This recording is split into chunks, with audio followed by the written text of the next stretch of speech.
है तो श्री कृष्ण के चरणार बिंदों को ही अपना आश्रय बताना।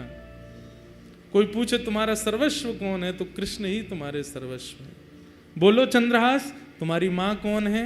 चंद्रहास रोते हुए बोलते हैं कृष्ण मेरी माँ है। जानते भी नहीं है कृष्ण है कौन, बस माँ समझा रही है। कौन है तुम्हारी माँ? कृष्ण मेरी माँ। तुम्हारे पिता कौन है?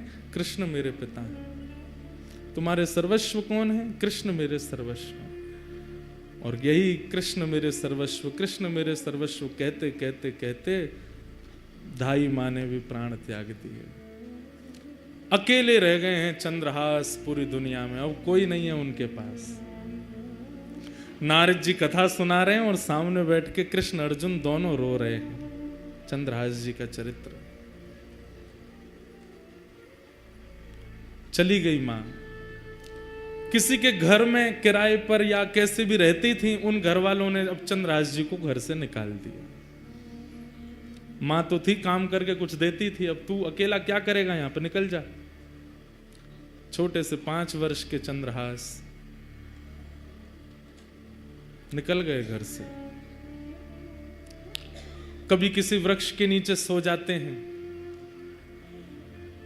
कभी किसी तालाब के पास पहुंच करके वहां जल पी लेते हैं। नगर में ही रहते हैं, किसी ने नगर से नहीं निकाला, पर अपने घर कोई नहीं बुलाता उनको। जो बच्चे खेलने आते थे वो भी अब दूर दूर रहने लगे। बस एक ही बात रटते रहते हैं, कृष्ण मेरी माँ है, कृष्ण मेरे पिता हैं, कृष्ण मेरे सर्वस्व हैं। कृष्ण मेरी माँ है, कृष्ण मेरे पिता हैं, कृष्ण मेरे सर्वस्व हैं। कभी कोई साधु महात्मा मिल जाते, अरे बालक अकेले कहां घूम रहे हो, छोटी अवस्था, माँ कहां है तुम्हारी? कृष्ण मेरी माँ है।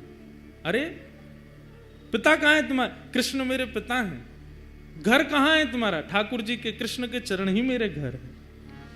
संत जन देख करके सुन के बड़े खुश होते, हृदय से लगाते, फल आदि दे देते। तो चंद्रहास जी खूब प्रेम से पाते। 5 दिन हो गए, प्रसाद नहीं मिला, खा लेते।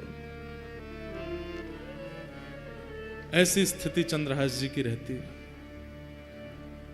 कुछ गांव के बच्चे उनको मित्र तो मानते थे, पर दूर से ही उनके साथ में देख करके बस दूर ही रहते थे, माता पिता जाने नहीं देते थे। एक दिन चंद्रहास बैठे, कुछ बालक छुप करके आ गए उनके पास। बोले चंद्रहास हमारे साथ कुछ खेलो ना। बोले कौन सा खेल खेलोगे? बोले तुम बताओ, वही खेलेंगे। बोले बाकी खेल तो मुझे नहीं आते, कीर्तन रूपी खेल आता है। बोले कीर्तन रूपी खेल ही खेलो। बोले इसमें क्या करना पड़ता? बोले एक गाएगा, बाकी सब उसके पीछे गाएंगे। जीतेगा हारेगा कौन? बोले सब जीतेंगे, हारेगा कोई भी नहीं। कीर्तन रूपी खेल में कोई नहीं हारता, सब जीतते हैं। चंद्रहास जी अपने भुजा उठा करके चारों तरफ बालकों को बैठा करके कीर्तन करते हैं। सारे बालक चंद्रहास जी के पीछे पीछे गाते हैं। ऐसा मधुर संकीर्तन हुआ, गांव के लोग देखने लगे, अपने अपने बच्चों को भगा करके ले गए वहां से। मना किया था ना इसके पास मत आना, अभागा है, पता नहीं कहां से आया, इसकी माँ का भी कोई परिचय नहीं, 2-3 वर्ष यहां रही, दासी बन करके मर गई वो भी, अब इसके पास कोई नहीं आएगा। दूर रहते थे सब।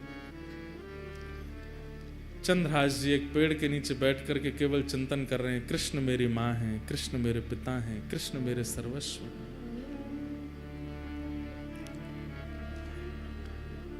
कठिन परिस्थिति सबके जीवन में आती है बंधुओं, बस उस परिस्थिति में ठाकुर जी का त्याग मत करो।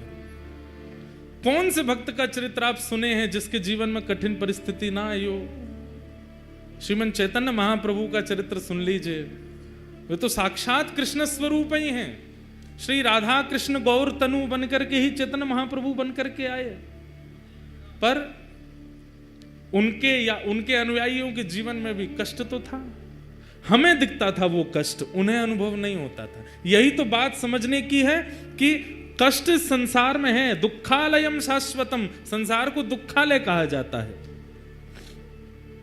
यहां दुख शाश्वत रूप से रहता है, उसको कोई नहीं मिटा सकता, पर उसका अनुभव होना बंद हो जाता है भक्त आश्रितों को, भगवत आश्रितों को। उसकी अनुभूति होनी, उससे मिलने वाली पीड़ा होनी बंद हो जाती है। मैं कथा में कहा करता हूं, भक्ति क्या है? एनेस्थीसिया का इंजेक्शन है, सुन्न कर देती है बॉडी को।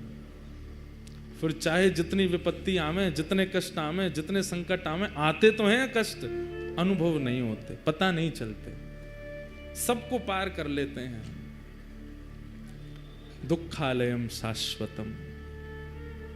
मीराबाई के जीवन में भी कितने संकट आए, क्या क्या नहीं किया उनके ससुराल के पक्ष के लोगों ने। सक्कूबाई का जीवन चरित्र देख लीजिए, सूरदास जी का जीवन चरित्र देख लीजिए।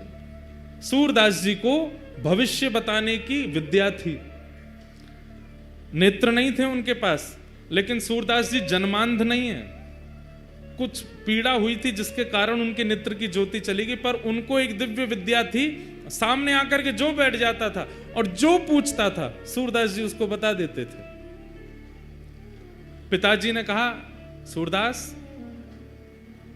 इतनी अच्छी विद्या है तुम्हारे पास, तुम इससे धन क्यों नहीं लेते? बोले, पिताजी भगवत प्रदत्त विद्या को मैं बेच नहीं सकता, ये मैंने कहीं से सीखी नहीं है, ठाकुर जी की कृपा से मुझे प्राप्त है, मैं इसका विक्रय नहीं करूंगा। तो बोले, विक्रय नहीं करेगा? पूरे दिन घर में पड़ा रहता है, यहाँ पे भीड़ लगी रहती है, 1 रुपया तुम लेते नहीं हो, निकल जाओ घर से। निकल गए घर से। फिर भ्रमण करते हुए जब मथुरा पहुंचे, तब विश्राम घाट पर महाप्रभु वल्लभाचार्य जी का जब उन्होंने यश सुना, ध्यान से सुनो, भगवत प्रदत्त विद्या सबके जीवन में होती है। ठाकुर जी कोई ना कोई गुण देकर के सबको भेजते हैं, मेरे अंदर भी है, आपके अंदर भी, यहां बैठा कोई व्यक्ति ऐसा नहीं है जिसको भगवत प्रदत्त विद्या ना हो, एक गुण सबको देके भेजते हैं, पर उस गुण का सदुपयोग हम नहीं कर पाते। कई लोगों को पता चल जाता है कि हमारा कंठ बहुत अच्छा है, तो वो लोक रंजन में लग जाते हैं, सबको रिझाने में गा करके। कई लोगों को पता चलता है हमारा रूप बहुत सुंदर है, तो वो लोगों को लुभाने में लग जाते हैं।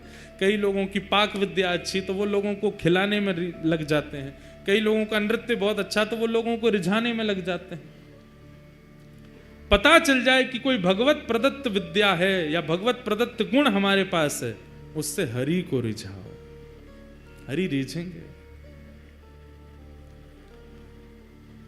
सूरदास जी महाराज को लगा कि मैं बिना नेत्रों के लोगों का भविष्य देख लेता हूं, लोगों की खोई चीज ढूंढ लेता हूं, लोगों का पास्ट पता है, फ्यूचर पता है, सब कुछ मुझे पता है बिना नेत्रों के, पर इस गुण से मैं संतुष्ट नहीं हूं। इसी भावना को चित्त में धारण करके श्रीमद् वल्लभाचार्य जी के पास गए, महाप्रभु जी के चरणों में प्रणाम किया, तो महाप्रभु जी ने उन पर दृष्टि डाल करके देखा, और जैसे ही ब्रह्म संबंध हुआ, जैसे ही गुरु दीक्षा प्रदान की श्री सूरदास जी को, सूरदास जी से कहा, तुमने बहुतों का भविष्य देखा है, तुम पास्ट में जा जा करके सबका देख लेते हो, अब मैंने तुम्हें ब्रह्म संबंध दे दिया है, अब ब्रह्म का पास्ट देखो, ठाकुर जी का जीवन चरित्र देखो। आहा, जैसे सूरदास जी ने नेत्र बंद करके चिंतन लगाया, अब किसी जीवात्मा का कोई भविष्य आदि नहीं दिख रहा है, या किसी जीवात्मा की पूर्व की स्थिति नहीं दिख रही, अब ठाकुर जी की लीला दिखने लगी उनको। और सूरदास जी ने, तब मेरे को सूरदास जी आज इसलिए याद आ रहे हैं, सामने ही बैठे हैं, वहीं ऊपर ही बैठे हैं, और बार बार अपना तंबूरा लेके ऐसे वो ठाकुर जी ऐसे बैठ करके सुन रहे हैं, तो मेरी बार बार दृष्टि पड़ती है, इसलिए बार बार सूरदास जी स्मृति में आ रहे हैं, लेकिन भाव की पुष्टि हो रही है, इसलिए मैं बोल रहा हूं। और सामने ही जब बैठे हैं, और कोई यहाँ शंकराचार्य जी भी बैठे हैं, ऋषि अत्रि भी बैठे हैं, वशिष्ठ जी भी बैठे हैं, पर हम वैष्णवों की ध्वजा लेकर के भक्ति के आगे यही चल रहे हैं। जैसे ही ब्रह्म संबंध हुआ, पहला पद सूरदास जी ने कौन सा कहा? इतना सुंदर पद है, बस मुझे मिल जाए। आहा,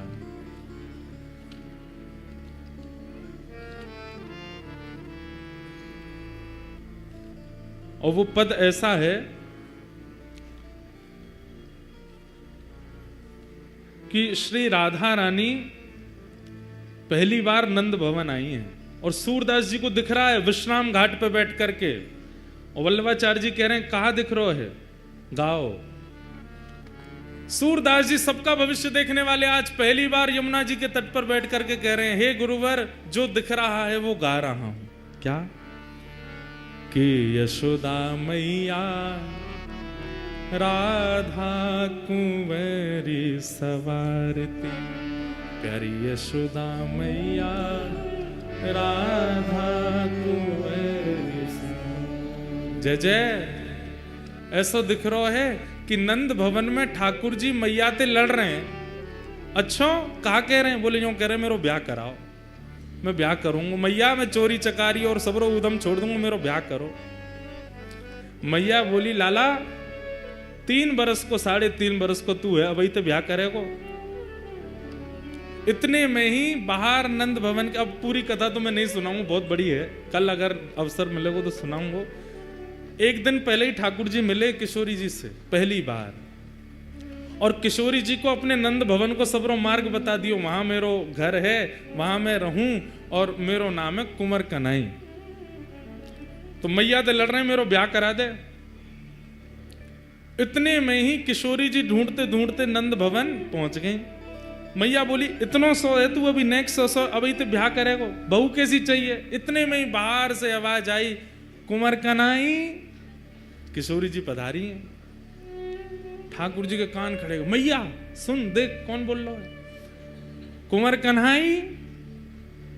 मैया बोली, जी कौन? जी तो कोई लाली बोल रही। मैया लाली ना, बहू है, चर्चा है रही, अपने आप ही आ गई है। श्रीमद वल्लभाचार्य